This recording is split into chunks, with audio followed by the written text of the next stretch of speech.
Welcome back to the Bears' latest podcast. I'm your host, Colton St. Vincent. This is episode 151. Download Underdog. Take your phone out.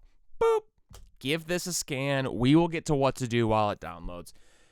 But first, some sad news in the Bears world. Big acquisition last offseason. Drew Dalman retires. Absolutely brutal. This is a punch to the gut. 5 seasons in the NFL, drafted in 2021, just to make you feel old. He's retiring. He left Stanford in 2021, played 4 seasons in Atlanta, 1 in Chicago, made the sudden and surprising decision to retire. Straight from Adam Schefter's mouth, from his fingers, to us. Career earnings through last season, $25 million. Now, why is he retiring? Only he knows. It hurts us a lot. Nah, there's a couple things to really look at here. 1, Drew Dalman, rumors, unconfirmed, these are not true. Rumors are saying that he doesn't really care to deal with all the injury stuff of football. His dad played in the NFL, won a Super Bowl. His grandpa played football. So maybe he's been dealing with post-football injuries, CTE type injuries, maybe just like knees. There's like joints. Like the dude is 300 pounds. He's a freak. Like offensive linemen are the biggest freaks of nature in football. They're 6'7", 300 pounds. So who knows? The thing that I believe is, the dude's got $25 million in the bank. He went to Stanford and was all conference academic. He was a engineering major. So the dude can be some sort of scientist or inventor, tinkerer. There's a lot of cool things you can do with $25 million in the bank and a very good run with a degree in mechanical engineering from Stanford. The dude doesn't want to be injured the rest of his life, and I don't blame him. So that part sucks. Another part, Bears got to move on. Clears up space, right? So we had him making $12 million over the next 2 seasons each. He just signed a 3-year deal. Got 18 of his 25 mil in his career last season. So I think he's okay on money for the rest of his life. Just wants to be a mechanical engineer. Maybe he's got something up his sleeve that he's been working on and it won't work out. But yeah, dude, it's pretty hilarious. My birthday, October 18th, 1994. My birthday. Drew Dalman's birthday, October 15th, 1998. Dude's 4 years younger than me, pretty much to the day, and he's retired with $25 million in the bank. I ain't going to be there for 78 more years. Shout out student loans.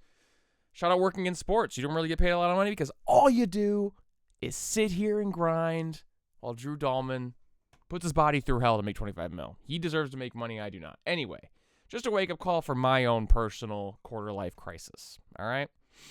What do we do now? The same day that he retires, it was announced on Tuesday, it also shows that the Bears are hosting Tyler Biadasz. He is a center, played for the Commanders, played full season last season. He actually made the Pro Bowl before. He's 28. He allowed 3 sacks and 21 total pressures last year. So no QB hits. So he's a great option. Keep that in mind. There's plenty of good options, but this one hurts because it's something that we thought we had shored up and we could just keep adding to a great roster. What's a good replacement option? Tyler Lindenbaum. He was the center for the Ravens last couple seasons. Currently projected to make around $22.5 million a year. Pro Football Focus, based on their metrics, have him getting a 4-year, $80 million contract this season. The dude's a beast. He's going to become the highest paid center ever. He's a Pro Bowler. I believe he was an All-Pro. And I think it instantly makes the Bears a contender to actually snag him up. He's 25 years old, 6'2", 300, another Iowa guy. If you want a good offensive lineman, draft a guy who went to Iowa, because it's pretty rare those guys bust. The dude was 7th in Offensive Rookie of the Year voting in 2022 as a center. Pro Bowler last 3 years. It's kind of a great fit. Financially, who knows if it's going to help, but Tyler Linderbaum. That's a name to keep an eye out for the Bears offseason. This would be really nice.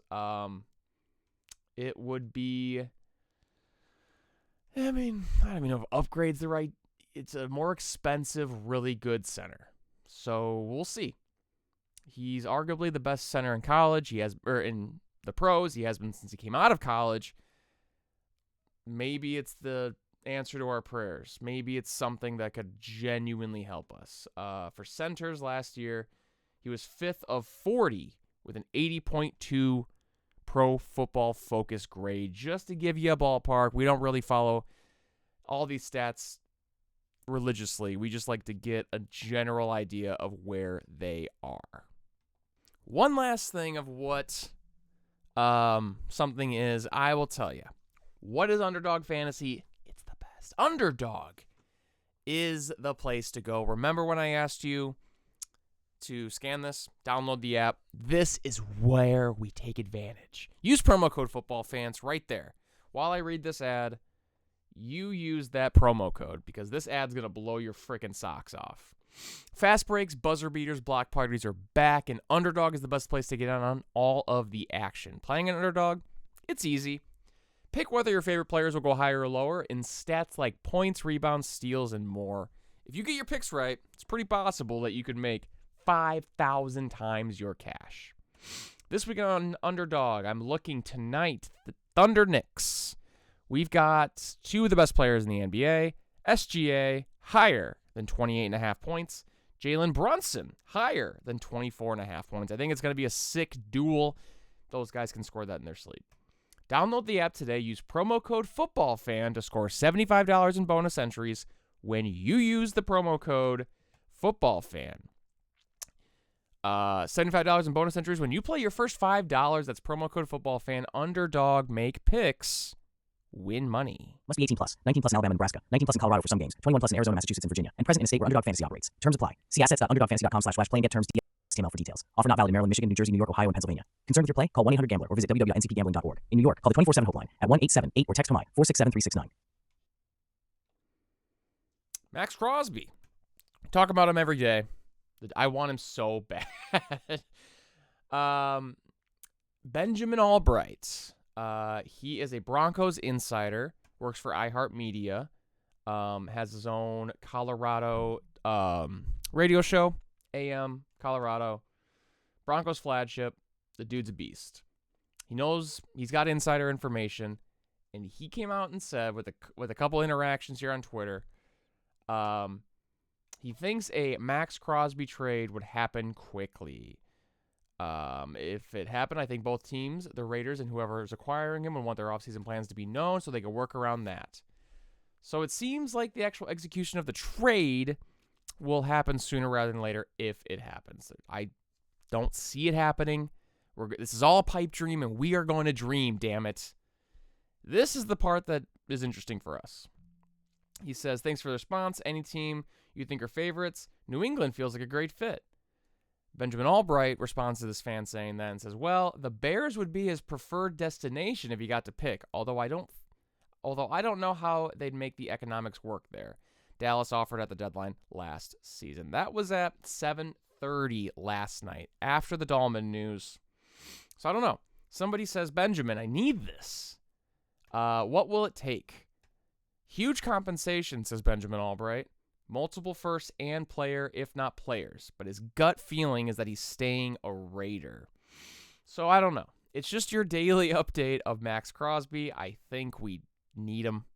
He's unbelievable. 4th highest paid defensive player this year with like $35 million. You got to make it happen if it's possible. I know the Raiders are looking for a wide receiver. I know the Raiders are looking for a linebacker. We've got DJ Moore. We've got Tremaine Edmonds. Tossed in a first. That package, I have no idea why the Raiders would do it, but if they're actually looking for those two positions to make this team better next year, DJ Moore would help Fernando Mendoza. Defense needs to get shored up somehow so Mendoza can actually develop. It's a situation that you could talk yourself into the Bears somehow getting this trade to happen, but when you take a step back, you think that there's no way that the Raiders would do this. So keep an eye out for Max Crosby yet again. But he said to Benjamin Albright, the Bears are his preferred destination. So lock that away. Final chit-chatting here, Trey Hendrickson. Talked about this guy a lot too. Wednesday is the franchise tag, and it is the deadline. And it doesn't seem like Trey Hendrickson's going to get franchise tagged. So this is a guy that I believe could really, really be a perfect fit. Played in New Orleans with Dennis Allen. Same defensive scheme, same person. It's not like Dennis Allen's out here evolving. The dude's a hard-ass football guy. You're going to get the same Dennis Allen you got years ago. He's 31. He only played 7 games last season for the Bengals. So you're thinking, why should we get him? 17.5 sacks the year before that. 17.5 sacks the year before that. So 35 sacks in 2 seasons. Defensive Player of the Year. I mean, last year did not seem... it didn't seem that the Bengals and he got along, so he didn't play a lot. And I think it's a spot that we can really pick up something huge. He played for 4 seasons on the Saints, so he's been around a lot of Dennis Allen. So I think that's a good thing. Some other franchise tags, just to give you guys a heads up. Breece Hall for the Jets. George Pickens for the Cowboys, Kyle Pitts for the Falcons, and Daniel Jones on the Colts. Got a transition tag, so they can match any. They have the right to match any offer he gets.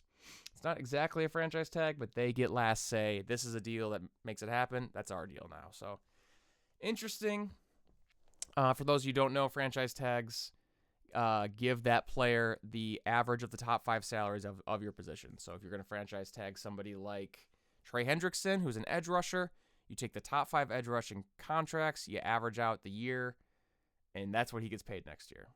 It's a lot of money to franchise tag a edge rusher because you got guys like Max Crosby making 35. Pretty sure Micah Parsons makes $45 million a year.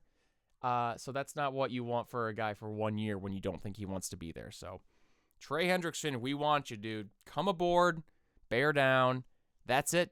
Episode 151 of the Bears' latest podcast. I'm your host, Colton St. Vincent. Underdog Fantasy. You already scanned that. You use promo code FootballFans. $75 bonus just when you play your first $5 play. Thank you, Underdog, for sponsoring this video. Thank you, Ben Johnson and Caleb Williams. I love you both. Thank you for everything you do. I'll see you guys tomorrow in our next episode.